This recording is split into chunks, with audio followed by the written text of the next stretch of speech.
आज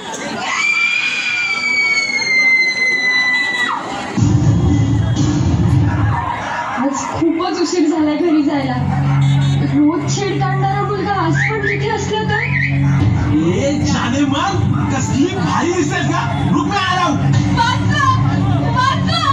कोणी आहे का इथे?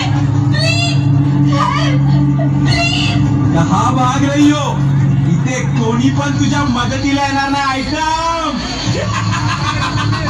सगळ्याच्या सगळे बहिरे झालेत का? वाचवा हो कुणीतरी. फक्त खिडक्यात बघून तमाशा काय बघताय? हे खिडकीतून वाकून बघणारे जर तुला वाचवायला आले असते ना तर ह्या देशात कधी बलात्कारच झाले नसते. तुझा हात माझ्या अंगाला लागण्यापेक्षा मी जीव देईन.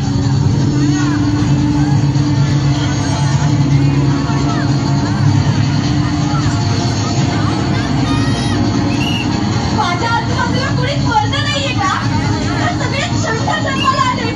आज जर माझ्या अवतीला धक्का लागला ना तर तुमच्या आया बहिणी तुम्हाला कधीच माफ करू शकणार नाही. तुला काय वाटलं मी गेलो? वाचवा वाचवा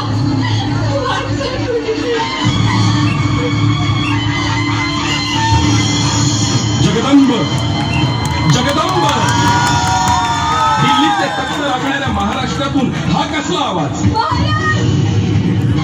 आज जर तुम्ही माझी अब्रू वाचवायला आले नसतात ना तर माझं काही खरं नव्हतं. शरम वाटते, शरम वाटते. ज्या महाराष्ट्रासाठी आयुष्य खर्ची घातलं आज त्याच महाराष्ट्रात कुणीच मावळा आया बहिणींची अब्रू वाचवायला पुढे येऊ नये. महाराज हे लोक फक्त तुमच्या विचारांच्या गप्पा मारतात. म्हणूनच आता तुमच्याकडून अपेक्षा आहे. वाचवा माझी अब्रू. मी कुठे कुठे आणि कधीपर्यंत राहून येणार आहे? आज 350 वर्षानंतर सुद्धा आया बहिणींची अब्रू वाचवायला माझीच गरज लागणार असेल तर माझ्या नावाने राजकारण करणाऱ्यांची मला लाज वाटते. महाराज मग आता माझी अब्रू कोण वाचवणार? तू. मी? होय तू. आता महाराष्ट्रातील प्रत्येक महिला भगिनी ह्या काळात स्वतः छत्रपती होणार, छत्रपती होणार.